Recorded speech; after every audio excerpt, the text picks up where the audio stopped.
Sa kabila, pinapayagan sila 5-10 minutes. Bakit pag sa amin, sa majority, I think nakakalata na kami. So dapat pag sinabing 2 minutes, 2 minutes. The chair would like to point out that in the impeachment court, there is no majority nor minority. Wala ngang majority-minority, but at least wala ngang threat ng kaso sa majority. Kay Senator Padilla, bakit pag sa kabila, pinapayagan sila 5-10 minutes? Bakit pag sa amin, sa majority, kinakat agad ni remind pagdating ng pagdating ng 2 minutes? I think nakakalata na kami. So dapat pag sinabing 2 minutes, 2 minutes. Pag sa amin sa majority, pag 2 minutes, pinipindot nito. 2-3 beses. Totoo yan. Pero pag sa minority, umabot na ng 5 minutes, 10 minutes. At meron akong record yan. Pinapayagan. Why? Thank you.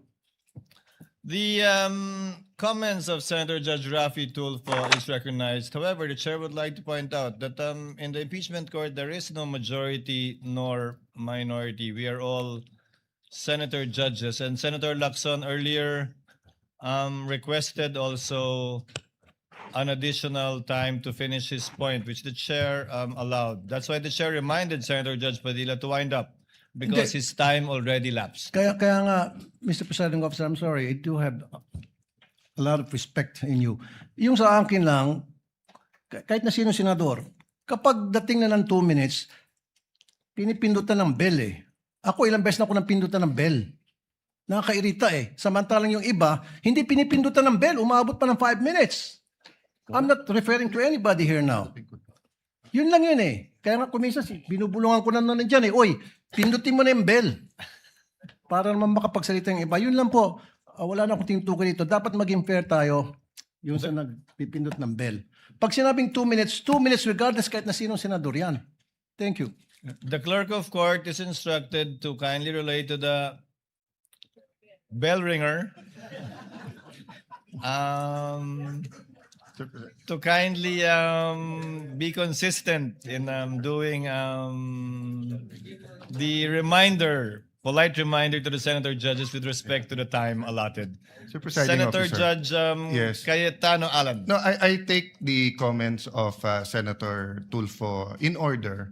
I respect your opinion, but just to put on record, as you said, Senator Lacson a while ago asked for more time, binigay. Walang bell yon. Yesterday, 2 bell sa akin. 2 o 3? Dalawa lang ang bilang ko. 2 lang bilang mo. And maybe the solution is that after the first, isang bell na lang, pero kasi from the start of the impeachment trial, we asked the presiding officer at sabi mo nga, liberality, because then if we can't ask questions, baka magkaroon ng motion or mas lalong tatagal.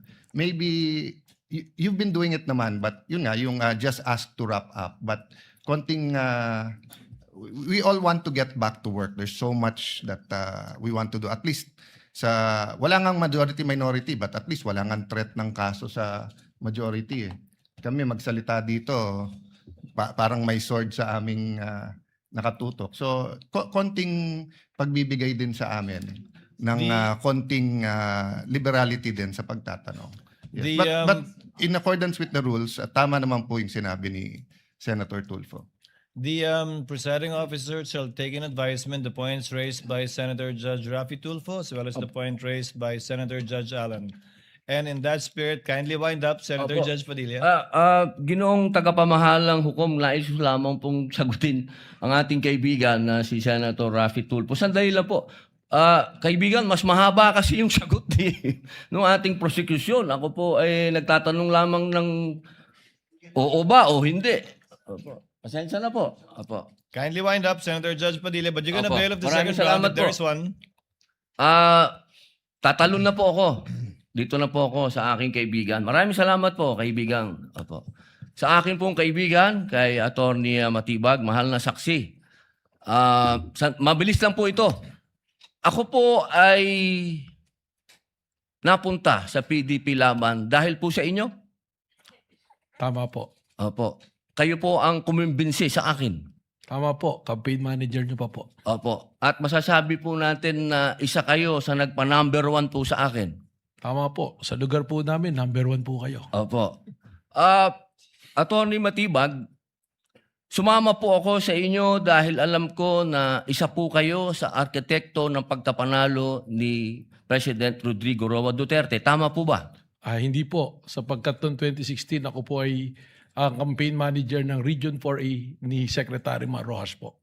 Ayun. So hindi po kayo connected nung panahon na yon kay Pangulong Rodrigo Roa Duterte? Hindi po. Opo. Kung kayo po ay nagtatrabaho sa mga iba't ibang politiko, kayo po ba ay matatawag na political analyst o political ano pang tawag po doon? Yung mga nagsasagawa, nagpapatakbo ng politika ng bawat politiko? Well, maaari pong matawag na tayo ay tumutulong sa ating pinaniniwalaan na kung sino po ang dapat manungkulan sa ating bayan. Opo. Ibig pong sabihin, pwede po kayong gumawa ng isang kandidato at manalo. Makatulong lang po sapagkat ang paniwala ko po, hindi naman po isang tao, lalo na ako, ang magpapanalo ng isang kandidato. Opo. So ngayon po, masasabi po natin na pwede po kayong magtrabaho bilang isang political operator? Ano po bang konteksto ng political operator? Ang ibig ko po sabihin, ako po ay nasasama sa isang political party noon. So tumutulong po tayong maipanalo ang isang kandidato ng political party. Opo. Maipanalo lang po? O ano po ba ang trabaho ng political operator sa Pilipinas? Pwedeng gumawa? Pwede din sumira? Well, ang political operator to be successful, kailangan po yung kanyang sasamahan ay magtagumpay ang kanya pong laban at advokasya. Okay. Yun lang po. Maraming salamat po, kaibigang attorney. Thank you, Senator Judge Padillas. The Senate President is recognized for his interjections. Thank you. Thank you, Mr. Presiding Officer. Tutuloy ko lang po yung mga katanungan ng mga kasamahan ho natin kanina. Mr. Witness, yung babalikan ko po yung persons of interest. Itong persons of interest, ito yung nakausap niyong actual killer? Yung persons of interest po can be characterized na merong nakausap. Hindi, At pero meron- yung kausap niyo, ito ba yung actual na nakontrata? Well, persons of interest yun nga po, ang sinasabi nga po natin, ito yung maaring makapagturo. Hindi pa po natin nakausap ito lahat. Ang sinasabi ko po kanina, dun sa atin pong mga nakilala, meron na pong mga pamilya na gustong makipag-usap sa atin at magbigay ng impormasyon. Oh, hindi. Katunayan, nakakausap na po. Hindi, but, so hindi ito yung actual na nakontrata? Yun po yung dumadaan pa po sa proseso ng aming pong pag-iimbestiga. Hindi, gusto ko lang by process of elimination. Yung nakausap niyo is hindi pa actual na nakontrata? Hindi po natin masiguro doon po sa natitirang numero kung ang isa doon ay siya talaga ang actual na nakontrata or grupo po. Yung ibang, nasabi niyo may iba rin ba kayong nakakausap pa? Tama po. Yung iba naman ay makakapagturo kung sino yung nakontrata. Tama po, Your Honor. Tama. At itong mga taong makakapagturo, ano po yung mga ebidensya na pwede niyong sabihin na credible itong mga taong to? Doon na po pumapasok yung mga intelligence report po sa amin using our tools, the human intel and the Give me an officer's example. intel. Bigyan lang kami ng concrete example na ito ay credible, pwedeng paniwalaan na magtuturo. Just give us an example. Yung ginagamit po namin dito na human intel ay yung mga dati na rin po naming informants na nasa ground po na nakakakuha po ng mga intelligence na ipinapasa po sa amin. So base ito sa human intelligence. Human intel po, tama. Pero pwede ring mangyari na itong person of interest wala ring kalalabasan. Posible po yun. Nangyayari po yan sa mga kaso po na... So yung nasabi nyo kahapong 3 to 6 months, pwede rin after 6 months, 0.